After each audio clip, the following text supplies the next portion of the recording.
espuma y frotarse bien toda la superficie de las manos durante más de 30 segundos. La otra medida fundamental es mantener la distancia social y quedarnos en casa. La evolución futura de esta pandemia depende de cómo actuemos hoy. Si no respetamos el aislamiento, la infección se puede propagar rápidamente. Miles de personas se enfermarían al mismo tiempo. No habría suficientes recursos, personal médico ni equipamiento para tratarlas. Y deberíamos lamentar muchas muertes evitables. En cambio, si nos quedamos en casa y respetamos el aislamiento social, podemos lograr que los contagios se den mucho más lentos en el tiempo y garantizar la atención adecuada para todas las personas que requieran cuidados hospitalarios especiales. Así vamos a salvar más vidas. Por eso, pensá que cuando te quedas en casa, te estás cuidando y además proteges la salud de los demás. Hoy, la vacuna contra esta pandemia se llama solidaridad y está en las manos de todos y todas. Cuidarte es cuidarnos.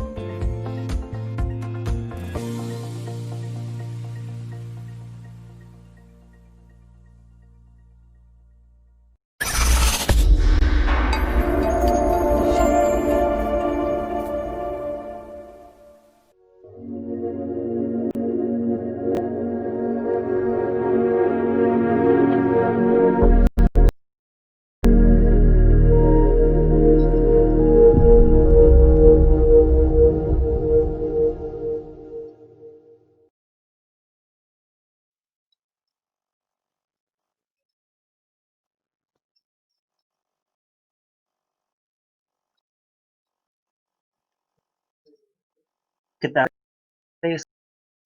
compañeros? Bienvenidos a un nuevo sitio de formación de la Escuela Rodolfo Walsh. Hoy es la segunda charla que nos brindará el profesor Silvio Linderbaum. Hola Silvio, ¿cómo estás? Y nos está también Natalia Ronca, secretaria de nivel primario del Consejo Directivo Central. ¿Cómo andan todos y todas? Silvio, Flavio.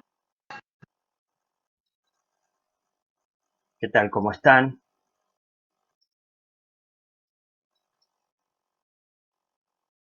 Un poco, pero bueno, vamos a avanzar.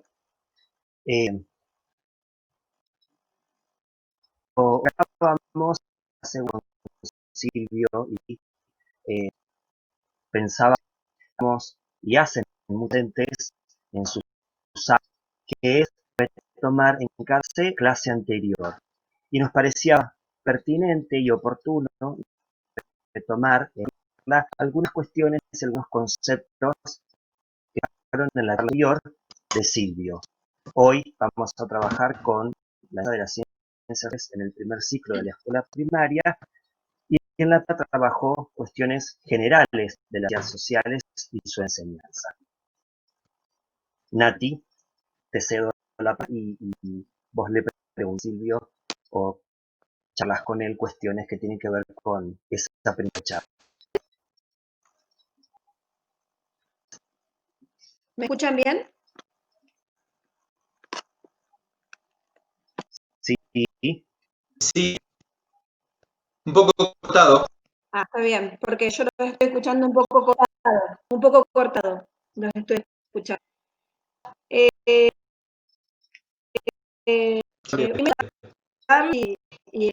es importante estos espacios que estamos teniendo en la escuela Walsh, los de formación, a través de los compañeros que conforman la escuela, y a Flavio, Nancy y Mari, y el compañero también Benjamín, desde la Secretaría de Educación, haciendo un trabajo muy enriquecedor y muy importante para acompañar este proceso que tenemos de aislamiento, y está muy bueno tener estos espacios, en este caso con Silvio, que ya los hemos tenido el encuentro anterior. Y volviendo a lo que decía Flavio, que de la charla anterior que hemos tenido con Silvio, a mí me quedaron como dos preguntitas y dos conceptos que tienen que ver con enseñar el sentido de bueno, encontrarle el sentido a la enseñanza, a los problemas, al planteo de los problemas. Y también otro tema importante que planteaste, Silvio, en esa charla, tenía que ver con la reconstrucción de los y los ejes problematizadores. Y desde ahí eran dos cuestiones muy importantes que decía que había como retomarlas y volverlas a pensar en esto que tenemos ahora. ¿Flavio? Sí, sí, se escuchó perfectamente. Mira, justo cuando te estaba escuchando, estaba recordando que había una colega que siempre me decía, ¿por qué sos tan fanático de los problemas y de problematizar? Me decía, si la realidad no es siempre problemática, me decía, ¿por qué siempre poner el énfasis en los conflictos o en los problemas? Y en realidad no se trata de buscar problemas donde no los hay. Digo para despejar cualquier duda al respecto. La cuestión de trabajar a partir de problemas tiene que ver más que nada con una concepción de lo que significa enseñar. Es decir, está vinculado a la idea que tengo respecto de qué es enseñar.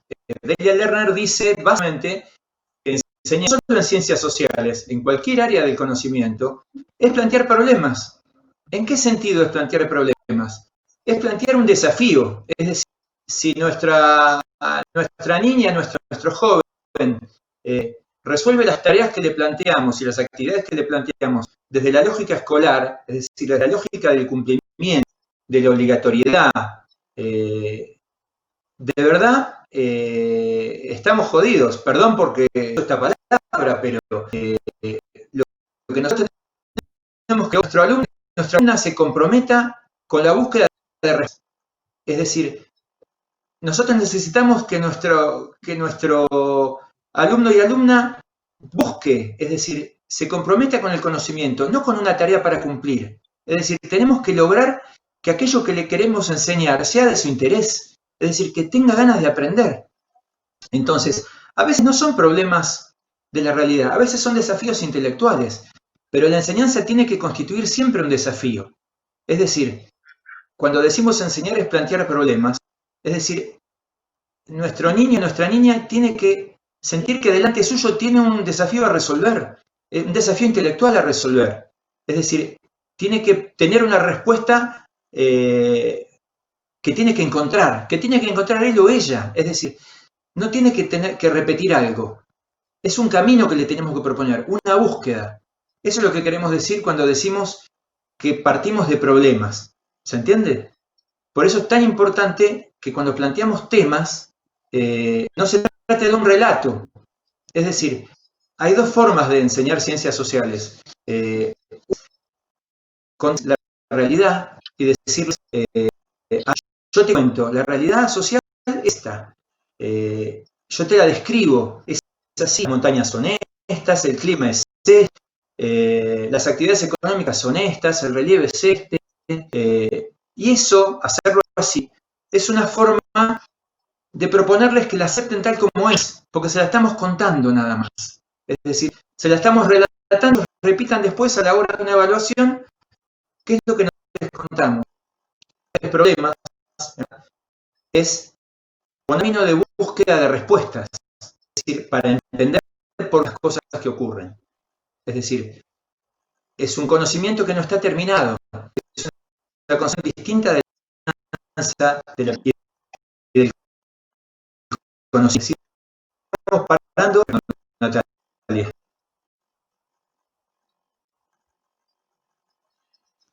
Sí, ¿me escuchás, Silvio?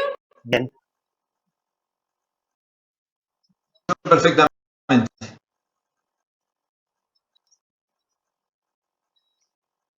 No, yo pensaba en esto que vos desde el tema de problematizar, ¿quién había tomado como principal también lo que marcabas, el tema de las actividades, que pensar actividades para argumentar, para encontrar, inferir, con respecto a lo que vos planteabas recién, hacer los el estilo de las problemáticas que se encuentran y es como algo bastante y tener en cuenta cuando hacemos actividades y nos encontramos a la hora de planificar un eje, problema, volver a pensar y repensar y hacerlos pensar y que ellos nos hagan pensar a nosotros, esa interacción con niños y niñas que, bueno, es enriquecedor.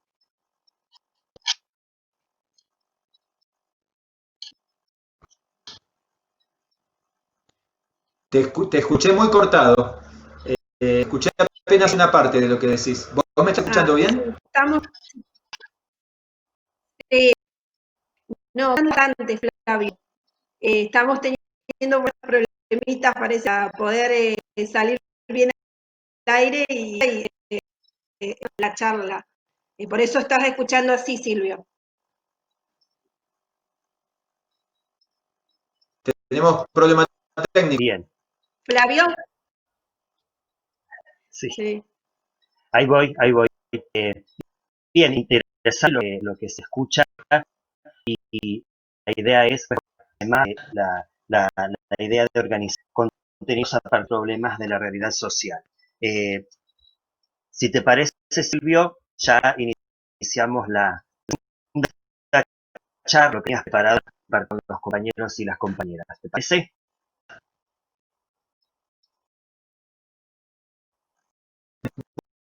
Bueno, comencemos. Digo porque vamos a seguir desarrollando en todo caso esto. Porque la lógica es la misma. Estamos pensando en niñas más, pero la lógica es exactamente la misma. Bueno, recién hablábamos respecto de problematizar. Ante todo, esta charla tiene como propósito trabajar más específicamente lo vinculado a la enseñanza de las ciencias sociales en primer ciclo de la escuela primaria. Es decir, con niños y niñas que en muchos casos o no saben leer y escribir o están introduciéndose en la lectoescritura, es decir, no la dominan completamente. Entonces, las herramientas que podemos utilizar son diferentes, pero el enfoque no. Creo que una de las primeras cuestiones a despejar respecto de la enseñanza de las ciencias sociales en primer ciclo tiene que ver con los propósitos. Es decir, los propósitos, en primer lugar, los mismos que en toda la escuela primaria, pero muchas veces como que se nos cruzan otras cuestiones en primer ciclo, sobre todo, por ejemplo, las exigencias vinculadas a la alfabetización inicial. Es decir, muchas veces dedicamos más tiempo a la cuestión de la alfabetización y corremos la enseñanza de las ciencias sociales, que queda reducida muchas veces solo a la cuestión de las efemérides escolares, y en realidad nosotros podemos perfectamente alfabetizar a nuestros niños y niñas a partir de la realidad social. Es decir, no tenemos por qué despegar la enseñanza de la lengua escrita de la enseñanza de las ciencias sociales, en absoluto. Y los propósitos son los mismos que en todas las demás, en todos los demás ciclos de la escuela primaria. Es decir, nuestro propósito en este caso va a ser proponerles a los niños y niñas una puerta de entrada al mundo de lo social. Es decir, esto que decimos siempre de formar un alumno crítico y reflexivo, empieza en jardín de infantes, empieza incluso antes del primer grado. Empieza respecto de cuestiones más elementales, pero si nosotros hiciéramos esto desde jardín y desde primer grado, seguramente en cuarto o quinto grado encontraríamos con alumnos y alumnas que manejan otro tipo de nociones o otro tipo de conceptos. ¿Qué pasa con los niños y las niñas pequeños? En general, los niños pequeños tienden a naturalizar la realidad social, es decir, a pensarlas como un fenómeno de la naturaleza, es decir, no como un producto de la acción humana. Los chicos y chicas, por ejemplo, cuando se nos acaba la plata a fin de mes y llega el día 27 o 28 y nos piden una golosina y no tenemos dinero para comprárselas, nos dicen, bueno mamá, pero ¿por qué no vas al cajero? El cajero te da plata. Es decir, para ellos es algo natural que la mamá vaya al cajero y saque plata, porque el cajero entrega plata y eso es lo que ellos ven. ¿no es cierto? Una vez con unas alumnas que estaban haciendo la residencia en el instituto donde yo trabajaba acá en Neuquén, fuimos al supermercado y las chicas y los chicos pensaban que el dinero que la gente le daba a la cajera del supermercado cuando pagaban, veían que la cajera lo guardaba en un cajón. Y la hipótesis de los chicos y las chicas era que la cajera se llevaba ese dinero a su casa. Es decir, los niños creen,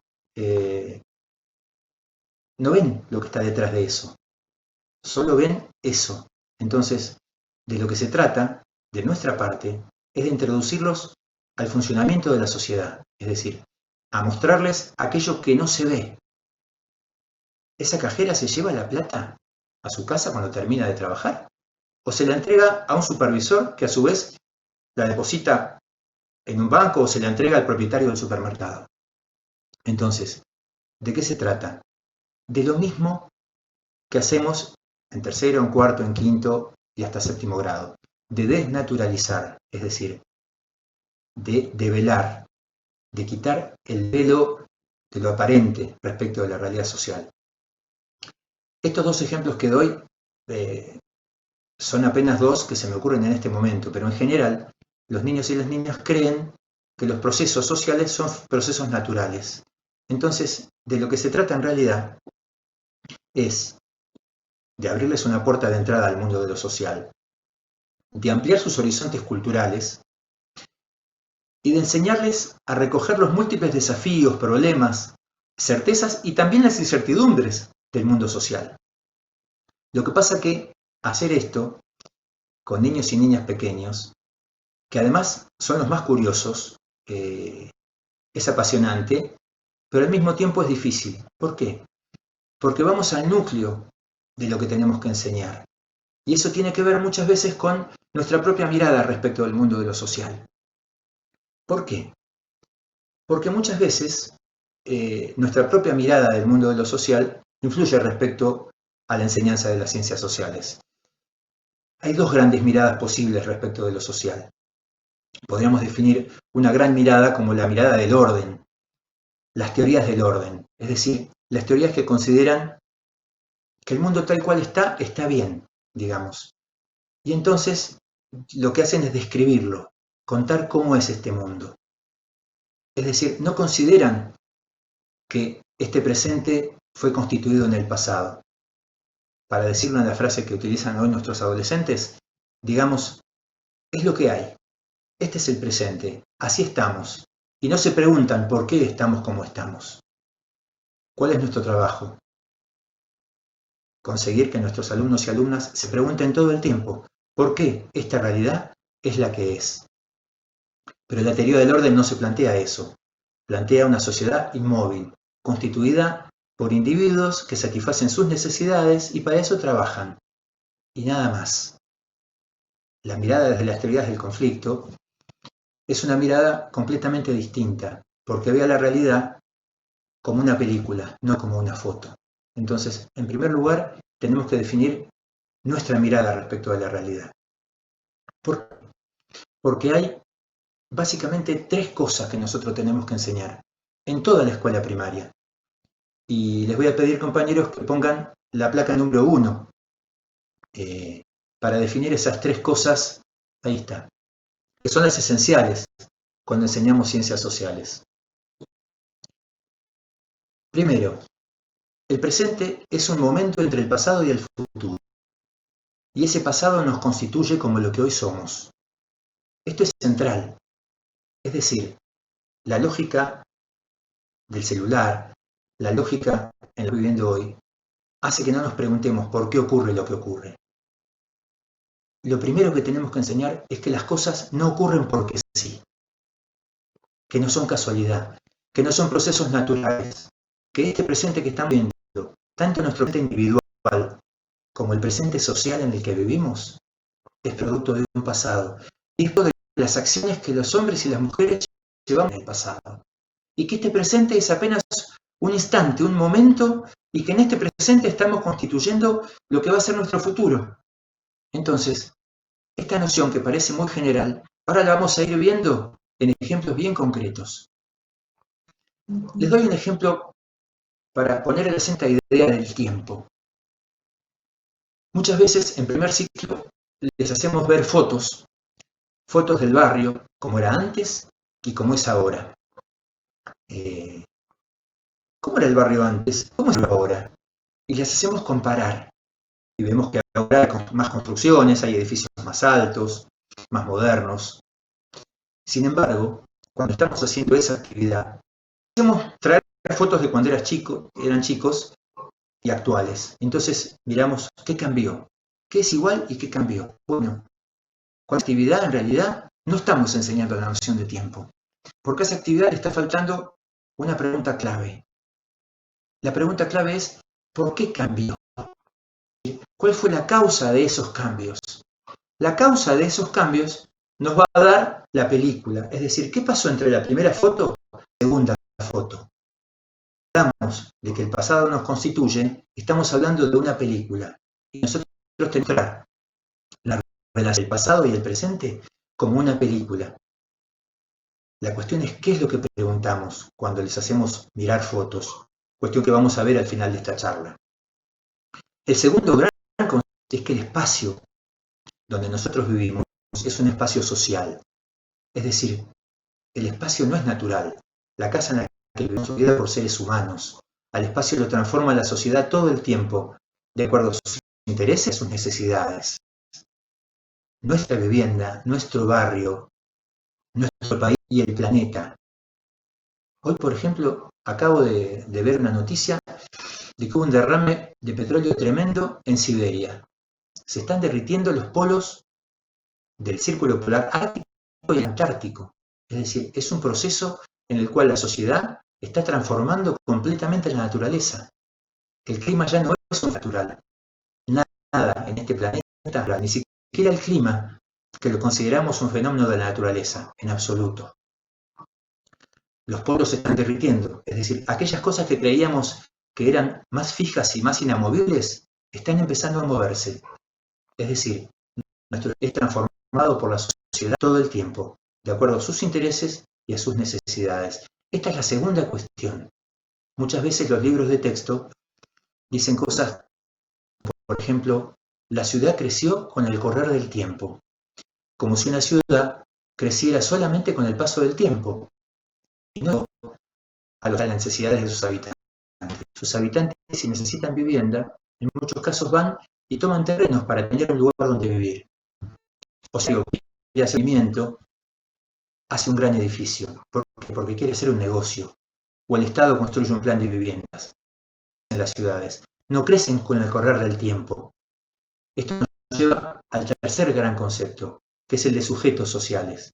Es decir, a la sociedad la hacen los sujetos, la construyen los sujetos. Esos sujetos tienen intenciones, de vuelta, intereses y necesidades. Estas son las tres cosas que tenemos que enseñar. Y en primer ciclo esto es lo esencial. Alrededor de qué tema o de qué problema lo hagamos, de verdad, no es lo más importante. Lo más importante es si lo estamos haciendo desde este enfoque. Es decir, si estamos mostrando que el presente es producto del pasado, que el espacio lo construimos nosotros y se va transformando, es decir, es un espacio con tiempo, y que la sociedad la hacemos nosotros. Es decir, el futuro lo estamos construyendo hoy. Estos son los tres grandes conceptos. ¿Qué pasa entonces? Así en abstracto no podemos hacerlo a niños pequeños. La enseñanza es de aproximaciones sucesivas, pero muchas veces logrando que los niños y las niñas de primero, de segundo, de tercer grado y también niñas de jardín se vayan aproximando a esto. ¿Cómo? A través. No son conceptos, es decir, no les vamos a pedir que definan el concepto de servicio público, el concepto de especulación inmobiliaria, el concepto de Estado. Pero sí van a empezar a introducirse en la idea, por ejemplo, de que hay alguien que controla las construcciones en la ciudad. Y se van a empezar a introducir en la idea de que existe un Estado, aunque todavía no digamos la palabra. Cuando estamos diciendo esto estamos hablando de nociones, no de conceptos. Es decir, ideas que en la cabeza de los chicos y chicas todavía van a estar borrosas, no van a estar definidas. Ni les vamos a pedir que las definan. pero los vamos a estar introduciendo al mundo de lo social. Entonces, todo depende de cuáles sean nuestros propósitos. Es más, en primer ciclo, lo más conveniente es que la aproximación sea al mundo social, es decir, no solamente a lo social, sino al mismo tiempo a lo natural, es decir, armar una planificación que sea de sociales, de naturales, y alrededor de la cual también se puede armar todo lo que tiene que ver con los contenidos vinculados a la lengua escrita. Entonces, si el conocimiento y el aprendizaje son de aproximaciones, podemos utilizar a veces recursos que son habituales para usar en segundo ciclo, por ejemplo. El tema es qué les pedimos nosotros, cuáles van a ser nuestros propósitos. Nuestro propósito tiene que ser, digamos, mucho más simple, mucho más básico para niños y niñas más pequeñas. Por ejemplo, muchas veces pretendemos en primer ciclo, cuando queremos explicar alguna efeméride, enseñar procesos históricos de un nivel de complejidad muy importante. En mi opinión, por ejemplo, los procesos históricos tales como la Revolución de Mayo o el proceso independentista argentino son completamente imposibles de ser enseñados en primer ciclo. ¿Por qué? Porque si de verdad queremos explicarlos, la cantidad de variables y de cuestiones a las cuales hay que referirse para explicar la Revolución de Mayo son para chicos más grandes. Y como no hacemos eso, porque nos damos cuenta de que son niños más pequeños, lo que hacemos es infantilizar las explicaciones. Y entonces los presentamos de un modo que no tiene nada que ver con los procesos históricos tal cual ocurrieron. Por ejemplo, decimos que el 25 de mayo unos señores decidieron que nuestra patria sea libre, que seamos libres de España. Bueno, de verdad, eso es más una caricatura de lo que ocurrió el 25 de mayo que una enseñanza del 25 de mayo. Para decir eso, sinceramente es mejor que no digamos nada. ¿Por qué? Porque sería mucho más valioso, por ejemplo, que pongamos, por ejemplo, la mirada, si vamos a enseñar alguna cuestión del pasado, por ejemplo, en lo colonial. Hay relatos muy interesantes, por ejemplo, en el libro de Perla Silmanovich, que se titula Efemérides entre el mito y la historia, hay unos cuentos que cuentan cómo era la vida de las familias en la época colonial. Se llaman los cuentos de la tía Clementina. La narración es un recurso muy interesante para trabajar con primero, segundo y tercer grado. ¿Por qué son tan importantes? Porque tienen lógica, tienen protagonistas, los protagonistas tienen intenciones. Entonces, si nos damos en un relato, en una narración, en un cuento, es mucho más fácil de comprender a las alumnas, porque hay muchas menos variables en juego. Cuando hablamos de narraciones, hablamos de distinto tipo de narraciones. Si queremos trabajar, por ejemplo, la cuestión de las migraciones, podemos utilizar, y en internet hay muchas, y yo les preparé unos cuantos links con relatos de migrantes, contar los relatos de los migrantes. ¿Para qué? Para acercarnos a esa realidad. Mostrar cuáles eran los problemas que tenían esos migrantes.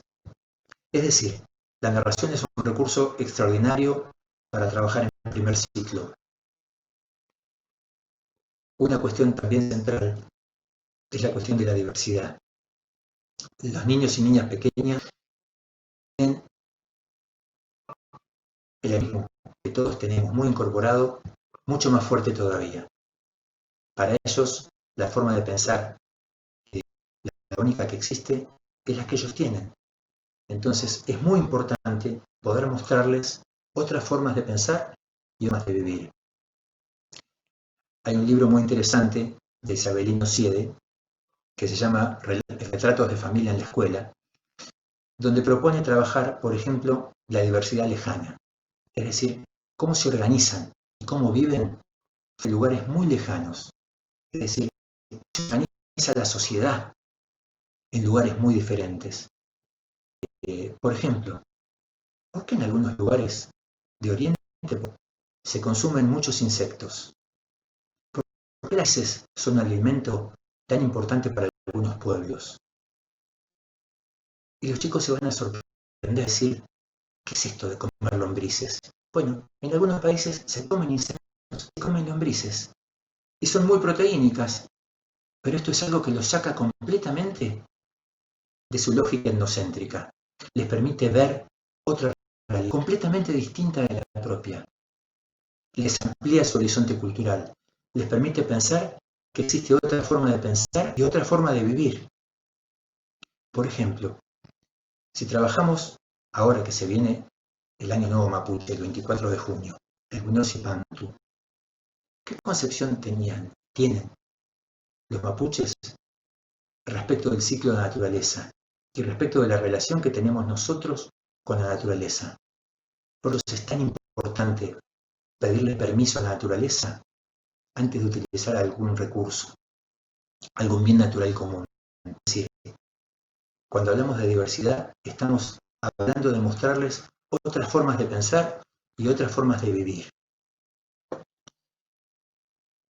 ¿Qué hacer con el caso de las niñas? Todavía no sabe vivir. Es decir, cuando tenemos un primer grado que todavía no accedió a la lectoescritura. Bueno, las ciencias sociales pueden ser, es decir, podemos charlar en ciencias sociales. Y ahora, en época de pandemia, podemos contar, mandar audios, podemos hacerlo a través de relatos, de narraciones, como dije hace un ratito. Es decir, las ciencias sociales pueden ser habladas, pueden ser conversadas. No es necesario que sepan leer y escribir. En este sentido, creo que es muy importante, siempre es muy importante, pero en primer ciclo, trabajar con las hipótesis de los niños y de las.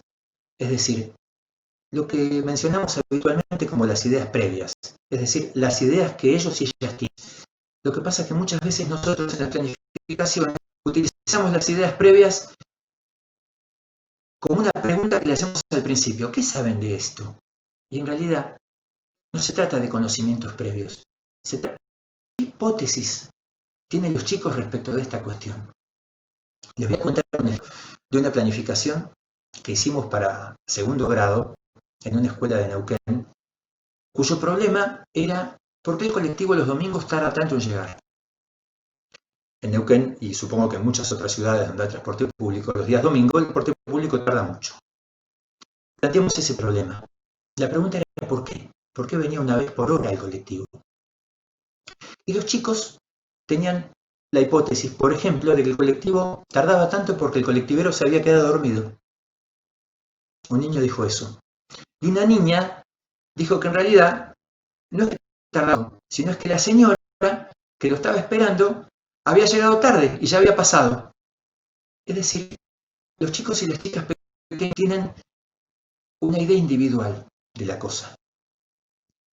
De lo que se trata de parte nuestra es ayudarlos a pensar en que no se trata de un colectivo, es lo que pasa por nuestro barrio solamente. Existe algo que se llama sistema de transporte, que nosotros no lo vamos a mencionar como tal, no sé, pero le vamos a mostrar que hay muchos colectivos que recorren muchos barrios y muchos choferes, no solamente el chofer que pasa por nuestro barrio, que es el que en general conocemos, incluso en la ciudad de Neuquén. ¿Qué quiero decir con esto? Los chicos tienen sus hipótesis y es importante volver a las hipótesis que ellos han hecho. ¿Por qué? Porque a medida que vamos avanzando en la secuencia didáctica, ellos van modificando esas hipótesis y van formulando otras. Entonces, las ideas de los chicos son una referencia permanente. Siempre es así, pero mucho más cuando trabajamos con niños y niñas pequeños. ¿Por qué? Porque ellos y ellas están haciendo todo el tiempo hipótesis respecto de lo que nosotros les estamos proponiendo. La curiosidad es enorme. Y si logramos en marcha esta rueda de preguntarse y de hipotetizar, se enriquece muchísimo el proceso de enseñanza-aprendizaje. Insisto, no se trata de una cuestión a trabajar simplemente al principio. Es una cuestión a tener en cuenta todo el tiempo para ir y venir de las ideas que ellos tienen al conocimiento socialmente validado. Que nosotros no vamos a terminar poniendo la definición en un pizarrón, sino que vamos a ir ayudando a que ellos se vayan acercando a ese concepto. Van a tener una noción borrosa. Vamos a tomar otro ejemplo. ¿Por qué cuando abrimos la canilla sale agua? Es un problema. ¿Por qué sale agua? ¿Es mágico? No, no es mágico. Esto nos lleva necesariamente a trabajar todo el circuito del agua, desde el río hasta la canilla de nuestra casa. Y nos lleva, por ejemplo, al concepto de infraestructura, porque todas las cañerías que llevan el agua desde el río hasta nuestra casa, con el nombre de infraestructura, todas las instalaciones, la planta de potabilización. Pero nosotros vamos a trabajar la noción de infraestructura. Les vamos a mostrar esos caños, les vamos a mostrar la gente que trabaja en esos lugares. Y ellos van a darse cuenta de que el agua recorre todo un camino y que hay unos caños, que hay unas canillas, que hay unas piletas. No van a poner el nombre infraestructura, pero nos estamos acercando a la noción de infraestructura cuando les estamos mostrando todo este camino que hace el agua entre el río y nuestra casa. Lo mismo podemos hacer, por ejemplo, con la luz. ¿Por qué cuando apretamos la perilla se prende la luz? Y ahí podemos recorrer el trayecto que va desde la represa hidroeléctrica o desde la central térmica donde se produce la electricidad hasta nuestra tienda, las redes de distribución, etcétera, etcétera. Es decir, se trata de introducir a los chicos y a las chicas en el mundo en el que vivimos y en los problemas y en los conflictos que tiene el mundo en el que vivimos. Otro ejemplo, trabajamos con una sala de 5 años, por ejemplo. Preguntamos algo que los chicos se preguntan siempre. ¿Por qué los juguetes, cuando los vemos en las propagandas, se ven tan grandes y se mueven y hacen ruido? Pero cuando los vamos a comprar, son tan chiquitos y no tienen todos esos accesorios que tenían en la propaganda. Bueno, era una pregunta que surgió en un jardín. Y entonces lo trabajamos. Bueno, eso nos llevó a un contenido muy importante, que tenía que ver con que todo lo que aparece en la televisión no siempre es verdad. Y no es verdad porque esa propaganda tiene una intención, que es la intención de vendernos un juguete. ¿Por qué ese señor nos quiere vender un juguete? Porque quiere ganar con la venta de ese juguete. Y además de haber un señor que fabrica juguetes, hay un señor que es el que elabora la propaganda. Hay un señor que es el que acerca la cara para que lo veamos grande. Entonces los niños y las niñas se van a acercar a la idea de que todo lo que se ve en la televisión no es tal como se ve en la televisión. Y es una noción central. Es decir,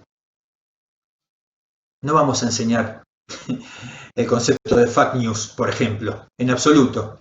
Pero sí vamos a hacerse a la idea de que todo lo que está en la pantalla no es la realidad. Es decir, que la realidad también puede ser producida en una pantalla de televisión. Es decir, nos estamos acercando al funcionamiento de la realidad social. También podemos empezar a acercarnos a una serie de procedimientos. ¿A qué nos referimos cuando hablamos de procedimientos? Nos referimos a las elecciones. Y esto es algo pequeño, es decir, a observar, a mirar detalladamente una imagen, a dar detalles en una imagen, a leer fotos, a leer planos, a leer distintos tipos de imágenes. Es decir, a leer mapas incluso. Que a las chicas pequeñas les apasionan los mapas y no van a tener la noción de espacio todavía, no van a tener el concepto de espacio, ni el de tiempo, en absoluto. Eso no significa que no podamos ponerles un mapa. Les cuento una anécdota de mi hija más chiquita. Cuando era pequeña, le habíamos comprado con su madre un globo terráqueo. Y ella siempre buscaba en el globo terráqueo dónde vivía su tío. Yo tengo un hermano que vive en Australia. Y ella daba vuelta el globo terráqueo y miraba, acá está el tío. Entonces miraba que el tío vivía, mi hermano vive en Adelaida, que está más o menos a la misma latitud que Neuquén. Y entonces ella empezó a mirar el mapa y a acercarse a eso. No tenía la menor idea de la noción de espacio.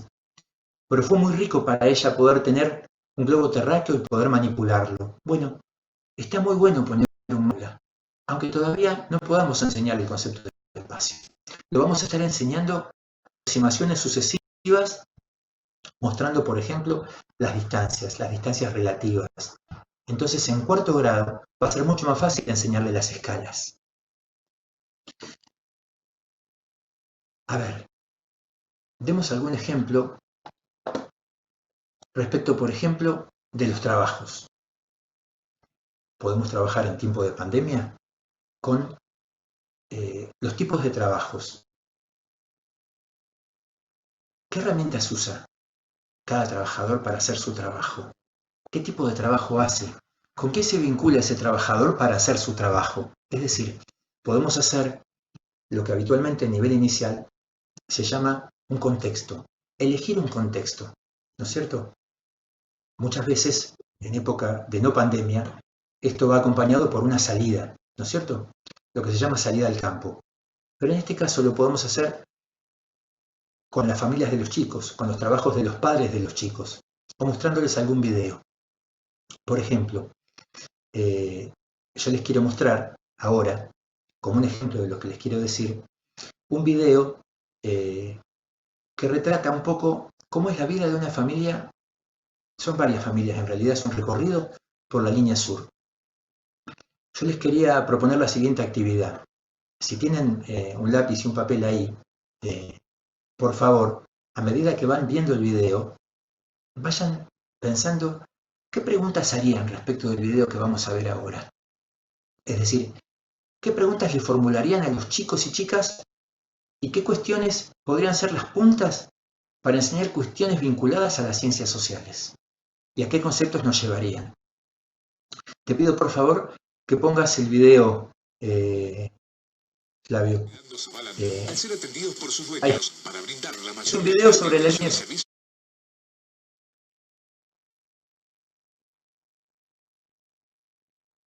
Observen la radio, observen el corral de las gallinas.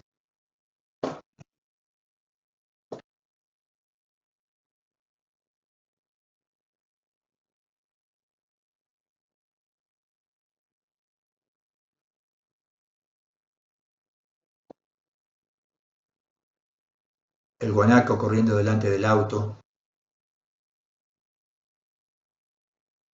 ¿Un guanaco o un choique? Parece que es un choique.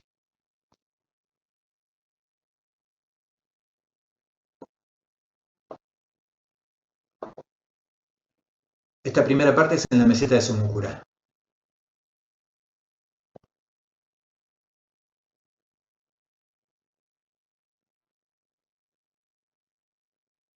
Observen las viviendas. Observen a qué están jugando los niños.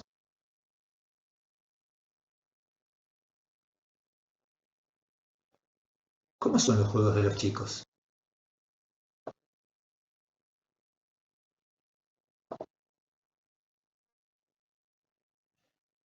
¿Qué es esa leña que está al lado del chico en bicicleta? ¿Para qué será?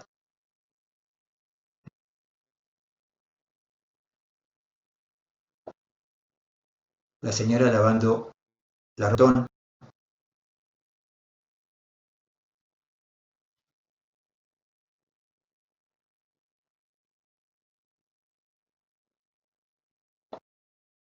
El corral. El trabajo del productor.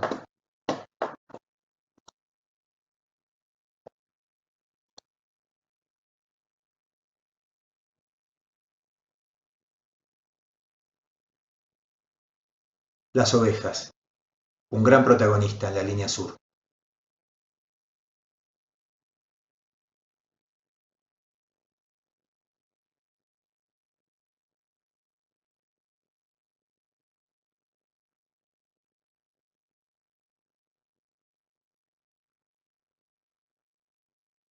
Las ovejas yendo y viniendo alrededor de la casa del poblador. Es decir, las ovejas son parte del paisaje habitual en esa vivienda.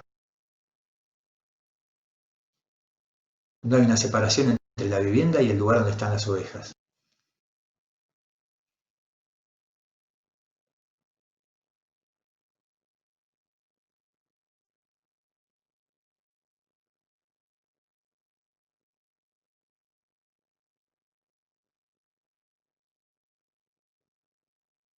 El viento, la esquila. Esto nos vincula con el trabajo fundamental. Lavando los platos, de vuelta, en un fuentón.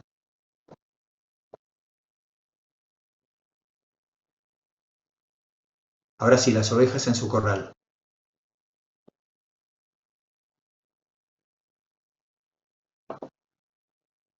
Una mulita. La carne de la mulita.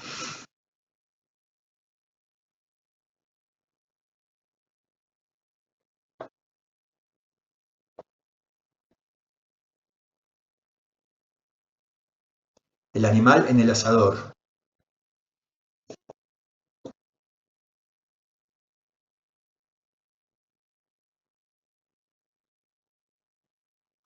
La doma.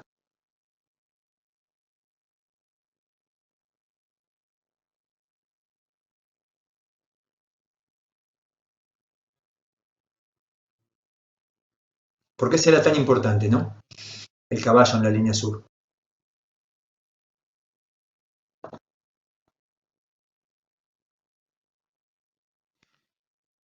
Se dan cuenta que hay gente grande y niños. No aparecen jóvenes. Esto es una característica central en la línea sur. Los jóvenes tienden a migrar en la línea sur. No es un tema que vamos a trabajar en primer ciclo, pero a través de un video como este podemos acercarnos a las formas de vida en la línea sur.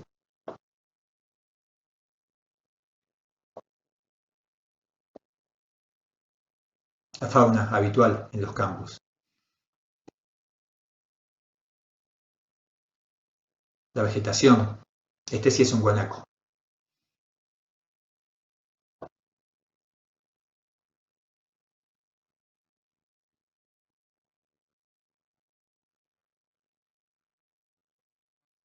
Bueno, acabamos de ver un video que de algún modo retrata cómo se vive en la línea sur de la provincia de Río Negro. ¿Qué preguntas podemos formular? Muchas preguntas. Por ejemplo, ¿por qué será que lavan la ropa y lavan los platos en un fuentón?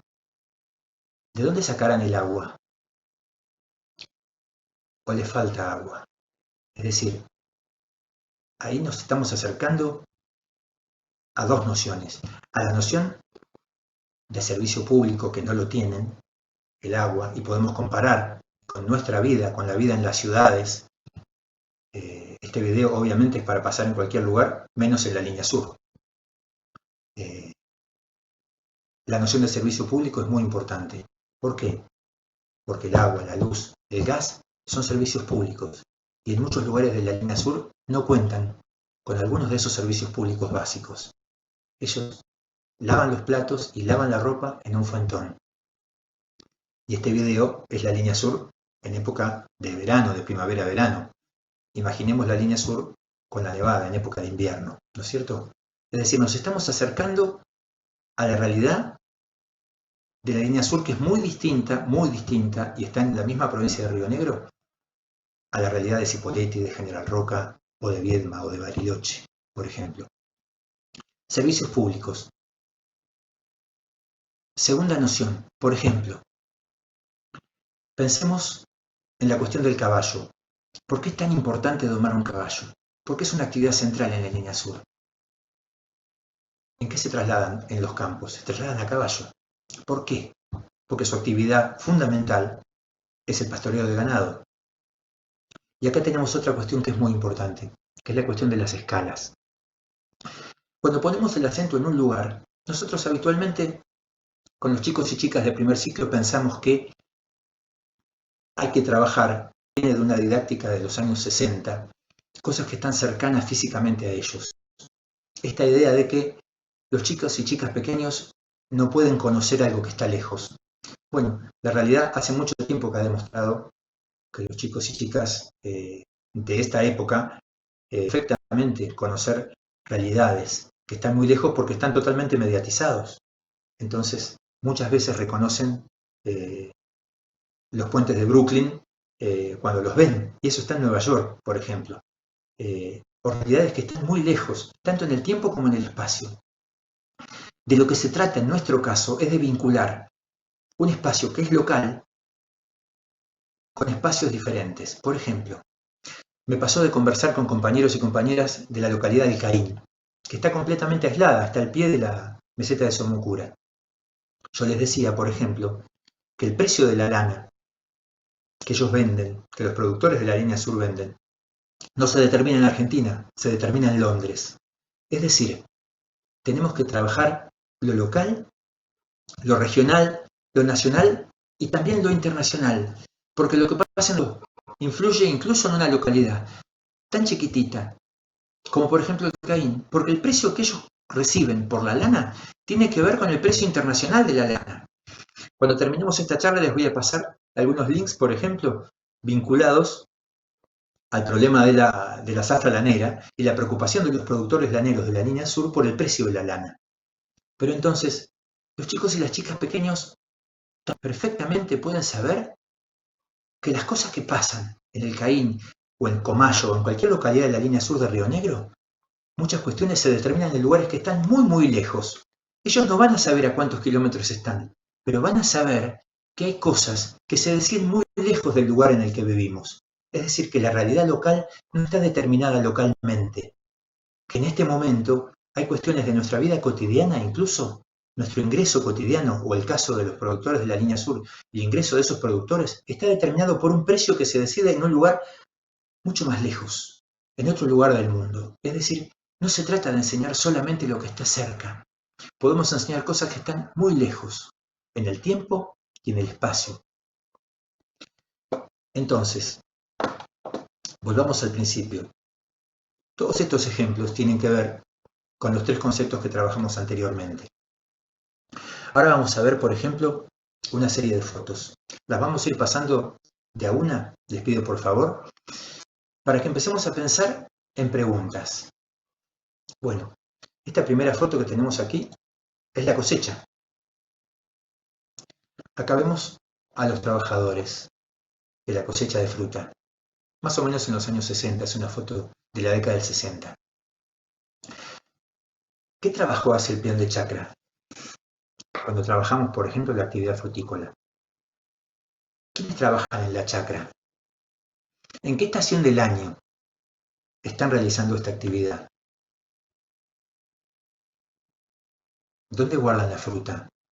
¿Por qué la guardan de ese modo? Observemos bien la foto.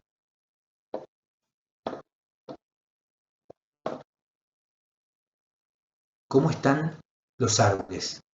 Apenas se ven. En una foto que tengo posterior la van a ver después.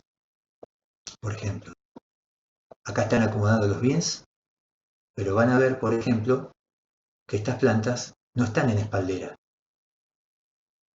Tenemos que mostrar, no se ve claramente los sostenes de las ramas, los parantes que se utilizaban antes de la espaldera. Pasemos a la siguiente foto.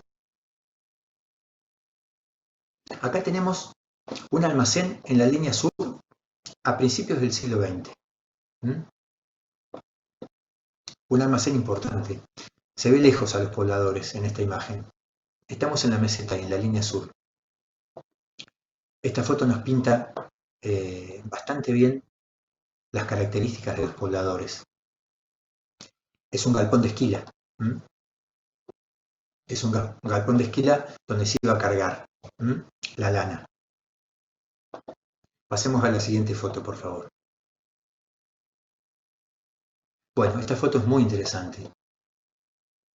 Es un consultorio médico en Viedma, a principios del siglo XX. Fíjense el cartel en italiano. Fíjense lo que dice.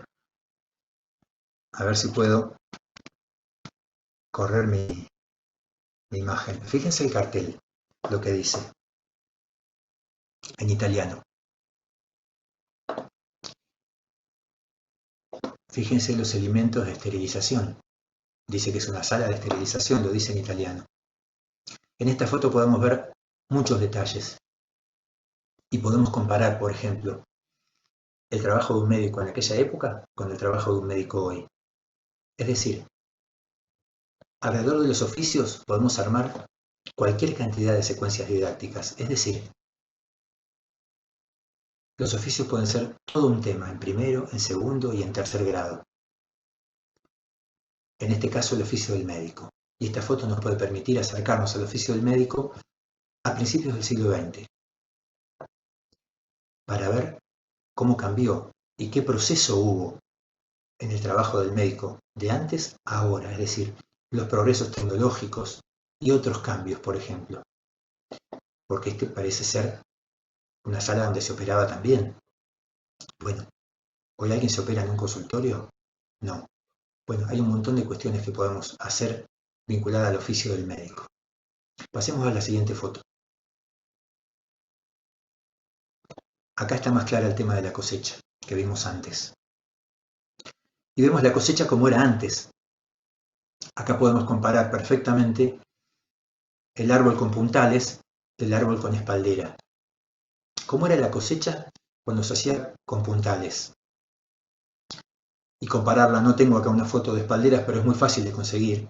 Y comparar cómo es la cosecha cuando el árbol tiene puntales, donde el cosechero tiene que meterse adentro del árbol, que con espaldera, que es una pared de donde el cosechero saca, ¿no es cierto?, la fruta. ¿Qué tiene que ver eso con la velocidad del trabajo, con las características de su trabajo? Es decir, cómo va cambiando el trabajo y cómo fue cambiando el trabajo en la chacra a lo largo del tiempo. Pasemos a la siguiente foto. Bueno, acá tenemos pobladores más en primer plano, de la línea sur a principios de siglo. Es decir, estamos hablando en realidad de pueblos originarios, es decir, de pobladores que son de origen mapuche, de origen tehuelche, en este caso de origen mapuche, occidentalizados, es decir, la mayor parte de los habitantes de la línea sur en esta época eran mapuches que lograron salvarse del genocidio de los pueblos originarios. Podemos ver la ropa, podemos ver su aspecto general y lo podemos comparar. Vamos a ver una foto posterior donde está una familia en Viedma de un alto militar del ejército. Ahora la vamos a retomar esta foto para compararla con la foto que viene después. Pasemos a la siguiente. Bueno, esta foto es muy interesante. Eso que el señor está fumando es un narguile. Un narguile es un aparato que quema tabaco, permite fumar tabaco y era muy utilizado por los inmigrantes orientales, por los sirios, libaneses, por los turcos, los llamados turcos, ¿no es cierto? Está en un boliche de San Antonio Oeste, a principios del siglo. Fíjense la ropa, fíjense que está fumando, fíjense que hay otro narguile al costado de la foto. Es decir, que evidentemente era un servicio que prestaba el lugar. Esto nos está mostrando la presencia de migrantes de ese origen en San Antonio Oeste a principios de siglo, que era un lugar donde había un desarrollo tremendo porque se estaba por poner en construcción el ferrocarril, que finalmente terminó en Bariloche, ¿no? En la época que San Antonio era un puerto muy, muy importante y había muchísimos migrantes de distintas nacionalidades, pero en particular migrantes que venían de Oriente, lo que después conocimos como los turcos, que fueron comerciantes a lo largo de toda la línea sur. Pasemos a la siguiente foto. Bueno, esta foto es de Bariloche. ¿Cómo era el comercio a principios de siglo en la zona cordillerana? En la zona cordillerana había cordillera libre, pero con los chicos pequeños podemos trabajar los detalles. ¿Cómo se trasladaba la mercadería? Yo imagino que en esas bolsas que se ven en la foto hay lana. Bueno, esa mercadería, con esos carros y con esos animales, cruzaba la cordillera, ¿sí? En algunos casos cruzaba la cordillera y en algunos casos venía desde Bariloche, esta foto es de Bariloche, venía desde Bariloche hasta el ferrocarril que pasaba por General Roca. Es decir, llegaba muchas veces a Choel o directamente a General Roca. Esa mercadería venía por ferrocarril a Buenos Aires y en carro hasta el ferrocarril o directamente cruzaba la cordillera en la época de la cordillera libre, es decir, cuando la frontera entre los países todavía no estaba completamente cerrada desde el punto de vista comercial, pero nos permite acercarnos a cómo era el comercio hace 100 años y compararlo con las características del comercio ahora. Insisto, pensando en cuáles fueron las causas que provocaron esos cambios, no simplemente comparando fotos, ¿no es cierto? Podemos mirar detalles de los carros, detalles de las construcciones, miremos las construcciones de madera. En la cordillera en general al principio, cuando comenzaron los pueblos, incluido Bariloche, la mayor parte de las construcciones eran todas de madera. Podemos pensar, ¿por qué las construcciones eran todas de madera a principios de siglo? ¿No? Pasemos a la siguiente foto, por favor. Bueno, acá tenemos la cosecha de tomate. Cuando hablamos de los trabajos, y hablé hace un rato de los trabajos del médico, podemos hablar del trabajo que hace el peón rural en la cosecha. Tenemos esta foto de la cosecha de tomate en el Valle Medio, esta foto es del Valle Medio. Fíjense la cabeza cubierta, fíjense, pensemos en todo caso cuántas horas están haciendo este trabajo. Pensemos en las características de este trabajo manual, ¿no es cierto? La cosecha de tomate se puede hacer en forma manual o a máquina. Tengo un link que les voy a pasar al final, donde se muestra la cosecha como es cuando se hace industrializadamente, es decir, a máquina. Pero podemos perfectamente imaginarnos cómo es la vida cotidiana de un joven o una joven que trabaja en la cosecha de tomate en el Valle Medio. Esta foto es relativamente actual. Pasemos a la siguiente foto. Bueno, esta es la otra foto que les contaba que podemos comparar con la anterior, donde veíamos a una familia de pobladores de la línea sur. Esta, evidentemente, es la foto de un militar de altísima graduación. Yo no alcanzo a reconocer, no se trata del general Roca, pero evidentemente debe haber sido alguno de los militares más importantes de la campaña del desierto, pero es una foto en Viedma de la familia de un militar a principios de siglo. Tiene un montón de detalles que se pueden observar, desde el uniforme del militar hasta las vestimentas de su mujer y sus hijas, el busto, la decoración, los cuadros que se ven detrás, los sillones y las sillas en los que están sentados, una serie de características que podemos contraponer a la vestimenta y a las características de la vida que tenían los pobladores de la línea sur en el mismo momento, porque esta foto es contemporánea de la otra. Todas estas fotos, o gran parte de estas fotos, están habitualmente, las encontramos en mis libros, en los libros de Río Negro están la mayor parte de estas fotos. Si no, cualquiera de ustedes puede hacer una impresión, una captura de pantalla cuando vuelvan a poner este video y tomarlas para utilizarlas con los chicos y las chicas. Pasemos a la siguiente foto, pero acá, por ejemplo, podemos trabajar la cuestión de la desigualdad social perfectamente, comparando estas dos fotos que les estoy marcando. Acá de vuelta estamos en la línea sur, pero en el paisaje de la línea sur en invierno. Y esto nos puede introducir en las características de la vida de la gente en la línea sur en invierno, por ejemplo.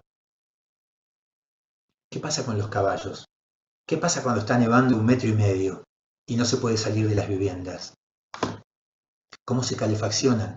¿Qué pasa con la leña? En el video anterior vimos un montón de leña. En la línea sur, en general, se calefaccionan con leña. Pasemos a la siguiente foto. Bueno, esta foto también es de principios de siglo. Está en el viejo puente de Viedma, en el camino que comunica Viedma con Patagones, ¿está bien? Pero en el puente viejo, no en el puente que se utiliza actualmente. Es cuando el puerto de Carmen de Patagones era un puerto central, era la puerta de entrada a la Patagonia. Viedma se reconocía en ese momento y al día de hoy todavía Viedma se reconoce a sí misma como la puerta de entrada a la Patagonia. Esto nos puede llevar perfectamente a pensar el circuito de la lana a principios de siglo, es decir, esta lana que acabamos de ver en el video anterior, ¿por dónde salía? Bueno, salía por el puerto de Carmen de Patagones, que hoy día no tiene ninguna importancia económica. Bueno, en aquel momento era central. Miles y miles y miles de ovejas. En 1905, en la línea sur de Río Negro, en toda la provincia de Río Negro, había aproximadamente 5 millones de ovejas.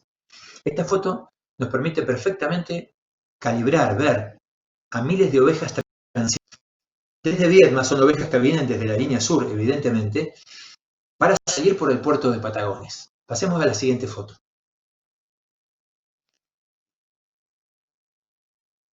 Bueno, acá estamos en el puerto de San Antonio. en la actividad pesquera.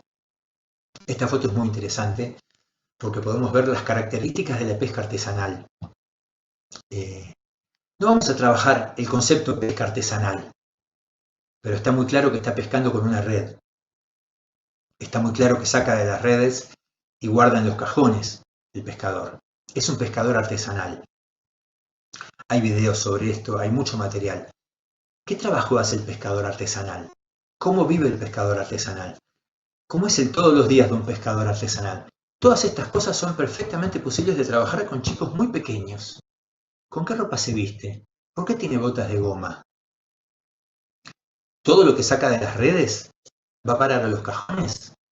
Digo, nosotros sabemos, por ejemplo, que las redes captan muchas veces ejemplares más pequeños que se tiran. Es decir, solo ponen las redes aquellos ejemplares, si miramos de cerca la foto vamos a ver que no son ejemplares pequeños, los ejemplares medianos y grandes. Los pequeños se vuelven a tirar al mar, ¿no? Entonces, a partir de esta foto se puede armar perfectamente un recorte que tenga que ver con esto. Siguiente foto, por favor.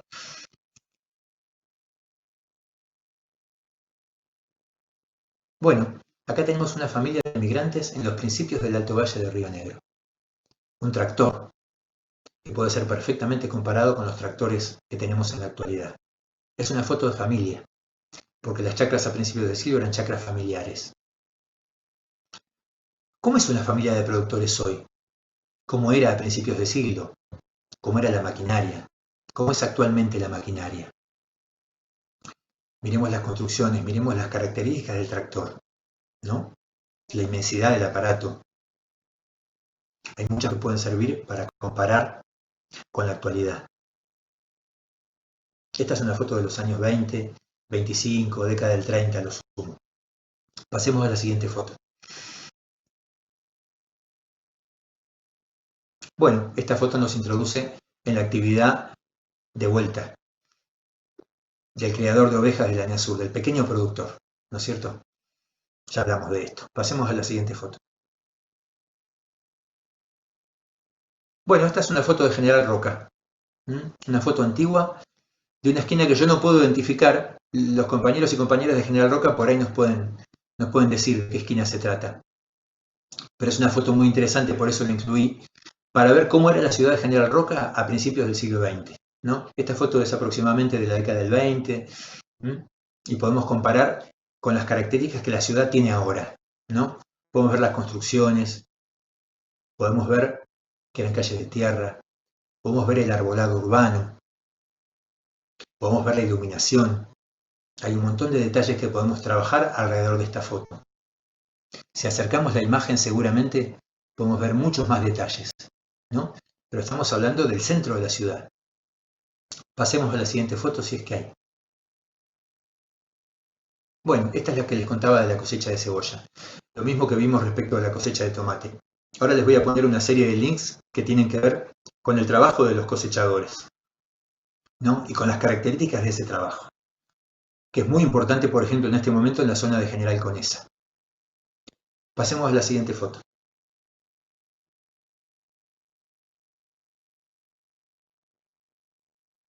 Bueno, acá tenemos una foto aérea del Alto Valle.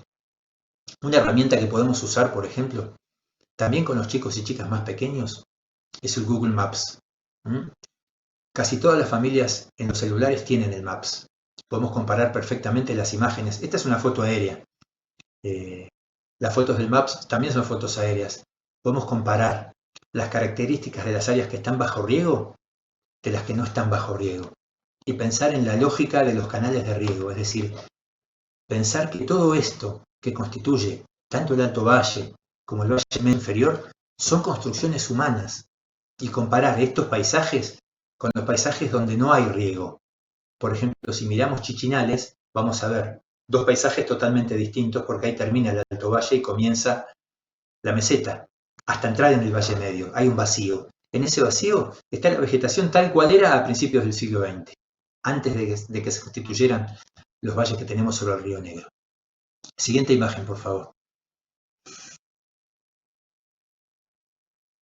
Bueno, ahí está.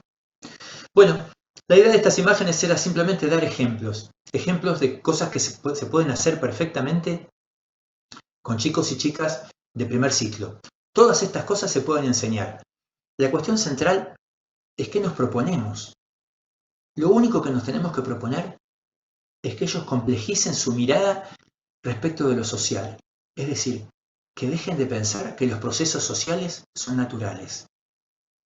Trabajemos la organización de las familias, trabajemos los oficios, trabajemos las ciudades, trabajemos la diferencia entre los barrios de las ciudades, trabajemos la cuestión del supermercado. Es decir, de lo que se trata es de introducir a los chicos y las chicas del primer ciclo en el conocimiento de la realidad social. Y tenemos un mundo para mostrarles. No nos tenemos que proponer que se apropien de los conceptos. Nos tenemos que proponer que se vayan acercando en un proceso de aproximaciones sucesivas a las nociones centrales que tienen que ver con el conocimiento de lo social. Y de vuelta, las tres nociones centrales son las que planteé al principio. No sé si podés poner de vuelta la placa número 1, que son estas tres. Todos estos temas que podemos abordar tienen que ver con estas tres cuestiones. A ver si es posible poner la placa.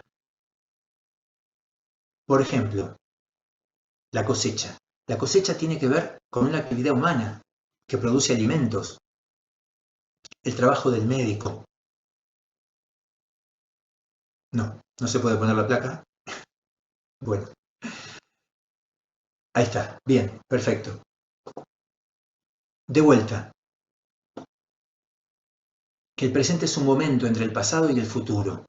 Entonces, cuando mostramos los árboles con los puntales y mostramos los árboles con espalderas, estamos mostrando un cambio en el modo de producir la fruta. ¿Por qué ocurrió ese cambio? Bueno, es muy interesante. Pensar con ellos por qué. Y pensar con ellos por qué. Es decir, ¿qué características creen ellos que tenía antes la cosecha y qué características creen ellos que tiene ahora la cosecha? ¿Por qué es diferente cosechar una manzana en un árbol organizado con puntales que un árbol puesto en una espaldera? El trabajo es muy, muy diferente. Ellos van a hacer sus hipótesis y nosotros los vamos a acercar a la idea de que en el cultivo intensivo la espaldera permite un cultivo que aprovecha mucho más el metro cuadrado de tierra, que permite mucho más el rendimiento de la cosecha, que ahorra mucho más el tiempo de trabajo del cosechador. Es decir, el trabajo con estas dos fotos nos puede permitir pensar en las diferencias que hay entre el trabajo de cosechar fruta hace 50 años y el trabajo de cosechar fruta hoy, que sigue siendo un trabajo artesanal, pero nos está mostrando que este presente es producto del pasado, que en el pasado se cosechaba de este modo y que hubo causas que modificaron esa forma de cosechar. ¿Se entiende? Ese consultorio médico que vimos en la foto nos está mostrando la forma en que se curaba antes. No había canillas, había fuentones, no había agua potable. El agua potable había que potabilizarla. El agua era agua de pozo. Y hay cambios respecto de la atención médica en aquel momento y hoy. ¿Por qué hubo cambios? ¿Qué tipo de cambios? ¿Cuáles fueron las causas de esos cambios? De eso se trata mostrar que el presente en realidad es un producto del pasado y el pasado nos constituye a nosotros. Cuando trabajamos, por ejemplo, las fotos que vimos recién, las fotos aéreas del espacio de la chacra, y lo podemos comparar con la foto aérea de un espacio donde no hay chacras, estamos mostrando que al espacio lo transforma la sociedad, de acuerdo a sus intereses y a sus necesidades. Que el Alto Valle es una construcción humana, que la línea sur también es una construcción humana, es decir, que todo ese trabajo de criar ovejas lo hacen los pobladores en condiciones muy pero muy difíciles, es decir, que hay una transformación del espacio tanto en el Alto Valle como en la línea sur. Es decir, estamos viendo a los sujetos. Está lleno YouTube de videos donde podemos mostrar esto. Yo les puse en la charla pasada y les voy a volver a poner algunos links que les plantean cuestiones respecto de la vida en la línea sur, ¿sí? Pero esto tiene que ver fundamentalmente con que a la sociedad la construyen los sujetos y que los sujetos somos nosotros, son nuestros chicos y chicas, somos todos. Y como sujetos somos responsables de lo que hacemos. Es decir, somos responsables de cómo sigue esta historia. Bueno, de mi parte nada más. Esta charla se hizo bastante larga. Dije lo largo que se hizo todo esto. Hace 1 hora y pico estamos charlando. Se hizo muy largo. Pero muy interesante, Silvio, muy interesante. Sí, No sé si hay la verdad preguntas, si que hay cosas a sí. responder. Sí, en realidad algunos compañeros pusieron algo del video, que veían los caminos y las características, que los caminos como son, que se podría plantear también cuestiones con respecto a eso. Y también recuperaron lo importante de que a veces nos entramos solamente en las aplicaciones y vemos y dejamos de lado y recuperar la narrativa, como vos decías recién, de narrar, de empezar a narrarle a los chicos y a las chicas de los grados más chicos, las narraciones, que eso era re importante. Eso como que rescataban eso. Así es. Y otra de las horarios, Silvio, te hago los 3, ¿vieron? Y decían que trabajaron el circuito de la lana en el IN y que, bueno, que podían ver el tema de cómo los chicos y los niños podían conocer de pequeños el circuito de la lana. Claro, absolutamente. Bueno, lo que decís, Natalia, de los relatos, podemos lograr chicos consigan sus propios relatos. Es decir, pueden contar, pueden hacer audio contando cómo es su trabajo. Es importante trabajar con los chicos y chicas más pequeños la cuestión de las narraciones. Vamos a ofrecerles nosotros narraciones, o ellos chiquititos pueden hacer que ellos cuenten los trabajos que hacen y los compartan, por ejemplo. En el caso de los chicos y las chicas que trabajan, tienen que ver con padres, determinados trabajos que pueden ser interesantes, y compartir los trabajos que hacen. Poner relatos de abuelos y abuelas para que cuenten cómo era la vida hace 40, 50, 70 años y ver los cambios.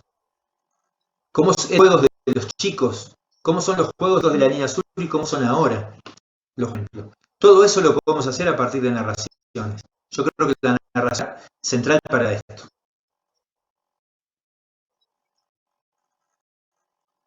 Bien. Una clase, dijiste al principio, Creo que interesante.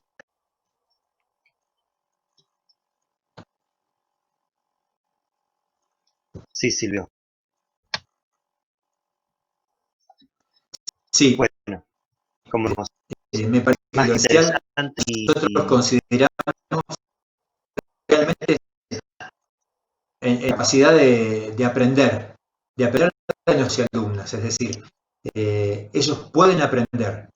Y los chicos chiquitos tienen el horizonte todavía mucho más abierto que los grandes. Hipoteticen respecto de estas cuestiones y trabajamos con esas y podemos hacer interesantes. Con esto ya se resuelve. Bien. Bueno, así cerramos. Más que importante seguir aprendiendo como docentes, un cursos de estrategias, parte de teoría también para poder trabajar desde las ciencias sociales con nuestros estudiantes. Así que muy agradecidos desde la Escuela Rodolfo Walsh por que das tus conocimientos, tus saberes. Gracias, Nati, por el acompañamiento. Y bueno, nos estamos viendo, invitando a los compañeros y a las compañeras a la próxima.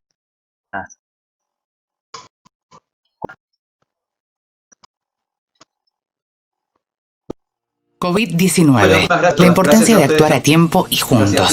La vacuna somos todos. Ya sabemos que lo más importante para enfrentar esta pandemia es la prevención, como el lavado de manos frecuente y respetar el aislamiento social obligatorio. ¿Por qué?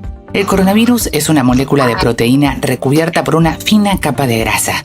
La espuma de jabón es capaz de destruir esa grasa y desintegra al virus. Cualquier jabón sirve para lograr este efecto. Por eso es muy importante lavarnos las manos antes de comer y cocinar, y en especial al volver de la calle o lugares públicos donde pudimos estar en contacto con el virus. Para que el lavado de manos sea efectivo es importante hacer mucha espuma y frotarse bien toda la superficie de las manos durante más de 30 segundos. La otra medida fundamental es mantener la distancia social y quedarnos en casa. La evolución futura de esta pandemia depende de cómo actuemos hoy. Si no respetamos el aislamiento, la infección se puede propagar rápidamente. Miles de personas se enfermarían al mismo tiempo. No habría suficientes recursos, personal médico ni equipamiento para tratarlas. Y deberíamos lamentar muchas muertes evitables. En cambio, si nos quedamos en casa y respetamos el aislamiento social, podemos lograr que los contagios se den mucho más lentos en el tiempo y garantizar la atención adecuada para todas las personas que requieran cuidados hospitalarios especiales. Así vamos a salvar más vidas. Por eso, pensá que cuando te quedás en casa te estás cuidando y además proteges la salud de los demás. Hoy, la vacuna contra esta pandemia se llama Solidaridad y está en las manos de todos y todas. Cuidarte es cuidarnos.